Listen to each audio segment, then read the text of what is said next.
Welcome to our channel. Today we how to install Next.js for fast web UI and routing, complete guide step by step clearly. To install Next.js, start by ensuring you have Node.js installed on your machine. You can download it from the official Node.js website.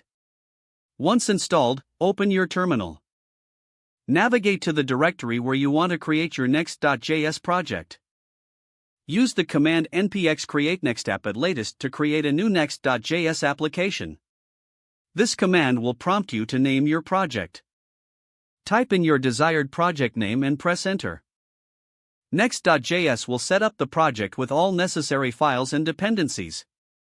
Once the installation is complete, navigate into your project folder using cd your project name. Now, open your project. To start the development server, run the command npm run dev in your terminal. This will start Next.js on the default port 3000. Open your web browser and go to http://localhost 3000 to see your new Next.js application. You can now begin building your web UI and adding routes.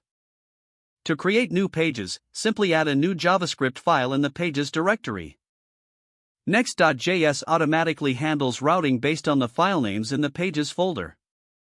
If you name a file about.js, it will be accessible at http://localhost 3000/about.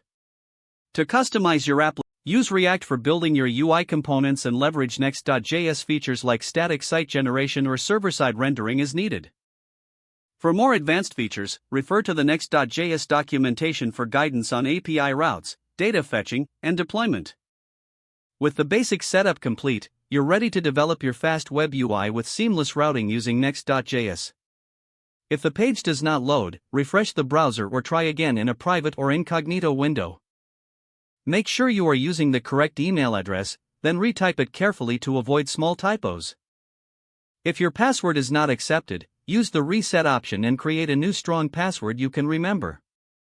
Check your spam folder for verification or security emails, then complete any requested confirmation steps.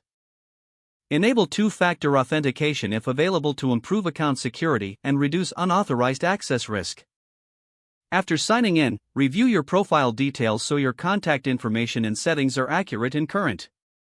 If you see an error message, note it down and try again after restarting your device and internet connection. Log out when you finish, especially on shared devices, to keep your account and payment information secure. If the page does not load, refresh the browser or try again in a private or incognito window. Don't forget to like this video and subscribe to our channel for more step-by-step tech guides.